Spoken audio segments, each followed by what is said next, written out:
மைவித்திரி உறவுகளுக்கு வணக்கம். நேற்று கலெக்டர் ஆஃபீஸில் நம்ம உறவுகள் மனு கொடுத்துட்ருக்காங்கங்கிறத நம்ம பார்த்தோம். அதை தொடர்ந்து இன்றைக்கி செய்தித்தாள்களிலும் நியூஸ் சேனல்களிலும் இது ஒரு முக்கிய செய்தியாக பார்க்கப்படுகிறது. மைவி3 ஆட்ஸ் நிறுவனத்தின் மீது அவதூறு பரப்புவோர் மீது நடவடிக்கை எடுக்க கோரி அதில் உறுப்பினர்களாக உள்ள சிலர் ஈரோடு மாவட்ட ஆட்சியர் அலுவலகத்தில் மனு அளித்துள்ளனர். கோவையை தலைமையிடமாக கொண்டு மைவி3 ஆட்ஸ் நிறுவனம் செயல்பட்டு வருகிறது. பல்வேறு மாவட்டங்களைச் சேர்ந்த ஆயிரக்கணக்கானவர்கள் அதில் முதலீடு செய்து தங்களை உறுப்பினர்களாக பதிவு செய்துள்ளனர். இந்நிலையில் இந்நிறுவனம் தற்போது முடங்கியுள்ளதால் நூற்றுக்கணக்கான உறுப்பினர்கள் தங்களது வாழ்வாதாரம் பாதிக்கப்பட்டுள்ளதாக கூறி ஈரோடு ஆட்சியர் அலுவலகத்தில் மனு அளித்துள்ளனர். மேலும் ஒரு சிலர் தங்கள் நிறுவனம் மீது பொய் வழக்கு மற்றும் அவதூறு பரப்புவதாகவும் அவர்கள் மீது நடவடிக்கை எடுக்க வேண்டும் எனவும் கோரிக்கை விடுத்துள்ளனர். மைவி3 உறவுகள் தமிழ்நாட்டில் மட்டும் இல்லைங்க, எல்லா மாநிலத்திலையுமே பரவி இருக்கிறாங்க. அவங்களால நேரில் புகார் கொடுக்க முடியல அப்படிங்கிற ஆதங்கம் அவங்கக்கிட்ட இருக்குது. ஆனால் அவங்களுக்கும் ஒரு வழி இருக்குது. அந்த வழியை ஃபாலோ பண்ணி அவங்களுமே புகார் கொடுக்கலாம்.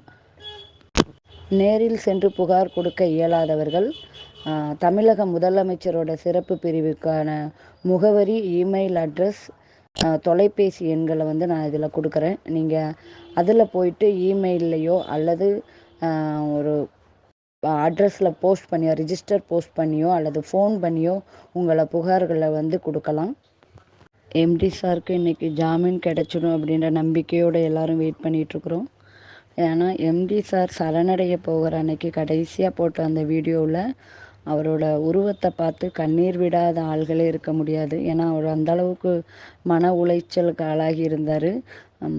அவரால் என்னால் தொடர்ந்து பேச முடியலன்னு சொல்லும்போது உண்மையாகவே கண்ணீர் விட்டுட்டோம். இது கண்ணீர் விடாதவங்க இருக்கவே முடியாது. ஏன்னா 4 நாள் மீட்டிங் நடக்கும். அந்த 4 நாள் மீட்டிங்லேயும் கண்டினியூவாக நின்று ஒன் மேன் ஷோவாக பேசிகிட்டு இருந்த ஒரு நபர் என்னால் பேச முடியல, இனிமேல் ஆடியோவில் கேட்டுக்கோங்க அப்படின்னு சொல்லும்போது அதை தாங்கிக்கிற மனசு யாருக்குமே இல்லை. உண்மையாகவே அன்றைக்கி முழுக்க நிச்சயம் யாரும் சாப்பிட்ருக்க கூட மாட்டாங்க. அந்தளவுக்கு ஒரு மன உளைச்சலையும் ஒரு ஒரு கண்ணீரோடையும் தான் நம்ம அந்த வீடியோவை பார்த்து முடிச்சிருப்போம். அன்னைக்கு அந்த நாள் முழுக்கவே நம்ம மனசில் ஒரு வலி இருந்துக்கிட்டே இருந்தது. இன்றைக்கி எம்டி சாருக்கு ஜாமீன் கிடச்சி இன்றைக்கி அவரை ஒரு புது மனுஷனாக பார்க்கணும் அப்படிங்கிற ஆவலோடு உங்களோடு சேர்ந்து நானும் காத்திருக்கிறேன். நன்றி, வணக்கம்.